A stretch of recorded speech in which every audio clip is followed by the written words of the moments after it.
Fever होने के कई सारे कारण हो सकते हैं क्योंकि फ़ीवर एक डिज़ीज़ ना होकर ये डिज़ीज़ का सिम्पटम है यानी कि बीमारी का लक्षण है। इसलिए ये कई प्रकार की बीमारियों से जुड़ा हुआ हो सकता है।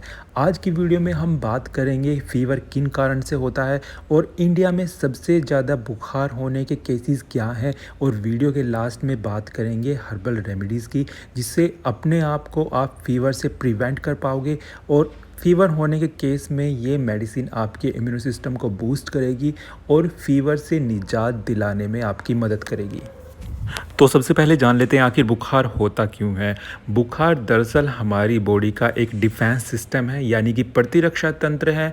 हमारे शरीर में कुछ भी अप एंड डाउन होने पर, कुछ भी इन्फेक्शन होने पर या किसी फॉरेन पार्टिकल के एंटर करने पर हमारा प्रतिरक्षा तंत्र उसके खिलाफ काम करता है, जिसका सबसे पहला हथियार बुखार होता है। ये शरीर का तापमान इंक्रीज़ करके उस फॉरेन बॉडी को, यानी कि एंटीजन को, वो माइक्रोब्स हो सकता है, वो कोरोना वायरस हो सकता है, वो इन्फ्लुएंजा वायरस हो सकता है, या फिर कोई बैक्टीरिया हो सकता है।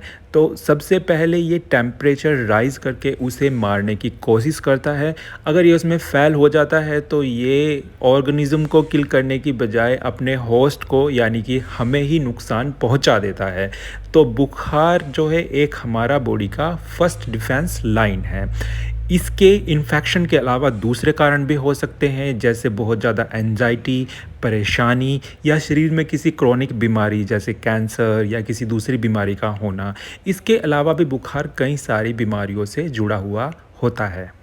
ये थे वो इम्पोर्टेंट रीज़न जिनकी वजह से हमें ज़्यादातर फ़ीवर होता है। अब जान लेते हैं इंडिया में किस प्रकार का फ़ीवर सबसे ज़्यादा पाया जाता है। साइंटिफिक रिपोर्ट्स की अगर बात करें तो इंडिया में सबसे ज़्यादा इन्फेक्शियस डिजीज़ के चलते फ़ीवर होता है। इसमें सबसे ज़्यादा और सबसे बड़ा ग्राफ टाइफाइड फ़ीवर का है। टाइफाइड फ़ीवर लगभग 70% इंडियंस में किसी ना किसी लाइफ स्टेज में ज़रूर पाया जाता है। तो टाइफाइड फ़ीवर की फ्रीक्वेंसी इंडिया में काफ़ी ज़्यादा है। टाइफाइड फ़ीवर को आंतों का बुखार भी कहते हैं, और ये कंटेमिनेटेड खाने यानी कि दूषित खाने से फैलता है। तो इसीलिए इस प्रकार के फ़ीवर से बचने के लिए हमें हाइजीन का ध्यान रखना चाहिए, साफ़ सफाई का स्पेशल ध्यान रखना चाहिए। Specially in case of street food हमें बहुत ज़्यादा कोताही बरतनी चाहिए। मेडिसिन क्या है इसके लिए, वीडियो के लास्ट में बात करेंगे। दूसरे नंबर पर बुखार आता है मच्छरों से फैलने वाले चिकनगुनिया, डेंगू और मलेरिया। इस प्रकार के बुखार भी इंडिया में काफ़ी ज़्यादा हैं और ये सीजनल होते हैं। एक स्पेसिफिक सीज़न में ही ये काफ़ी पाए जाते हैं। तीसरे नंबर पर आता है फ्लू, जिसमें आपका वायरसेस से फैलने वाला बुखार होता है, जिसे हम कॉमन लैंग्वेज में वायरल कहते हैं। ये बहुत कॉमन फीवर होता है और बिना किसी स्पेशल ट्रीटमेंट के ज़्यादातर एंटीपायरेटिक मेडिसिन यानी कि बुखार की पैरासीटामोल आदि से ये ठीक हो जाता है। तो आइए अब जान लेते हैं साइंटिफिकली प्रूवन हर्बल रेमेडी के बारे में, जो कि हर प्रकार के फ़ीवर में काम करती है और किसी भी प्रकार के फ़ीवर को प्रिवेंट करने में एज वेल एज ट्रीट करने में सक्षम है।